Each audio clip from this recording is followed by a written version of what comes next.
Всем доброго времени суток, уважаемые подписчики нашего канала. Выпускаю это видео с небольшим опозданием. Опоздание это связано с тем, что я просто приболел и не мог даже нормально разговаривать. Думаю, многие уже знают, что 22 августа Виктор Егоров присоединился к Андрею Волку к пешему походу. Я тут же связался с Виктором Егоровым и через несколько дней получил от него некий видеоматериал. Этот видеоматериал я размещу в этом видеоролике.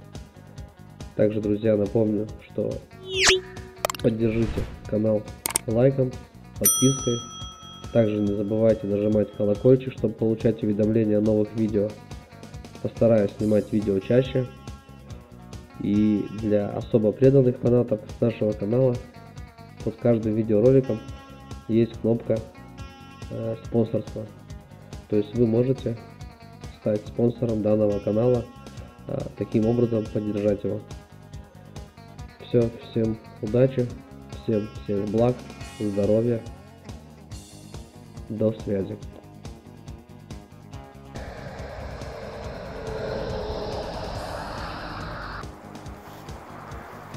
Многие интересуются, особенно дети, где живет Дед Мороз. Кто говорит в Лапландии, кто в Великом Устюге. А он вот здесь, в Кемеровской области, под Кедриной. Дедушка Мороз, вы дома? Дома. К Новому году готовитесь? Да, к Новому году. Сейчас из леса выберусь. Ну да. Мешок собираю. У меня, кстати, мешок приготовили для подарков. Сюда, знаешь, сколько подарков войдет. Телега-то выдержит у нас? А? Телега-то у нас выдержит. Кстати, мы же на телеге подарки-то повезем. Ну да. Это значит, ты выдержишь. Я вместо оленя. Я вместо оленя. Вчера вечером слышу, кто-то идет, и голос волка. Вот все спрашивают, где живет Дед Мороз. Где живет Дед Мороз? Вот я вам сейчас покажу, где живет Дед Мороз. И подходит, вот здесь живет Дед Мороз.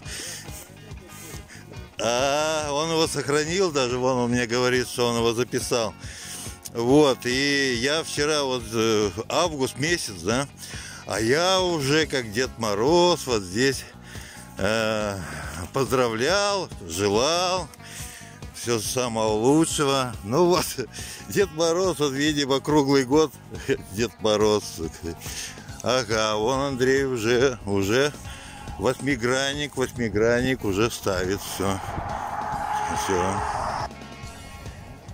Андрей мне делает замечание, что ходят не за водой, а по воду. Я помню еще на Шиисе, я там тоже был водовоз, тоже мне говорили, что ходят по воду. Ну вот забыл.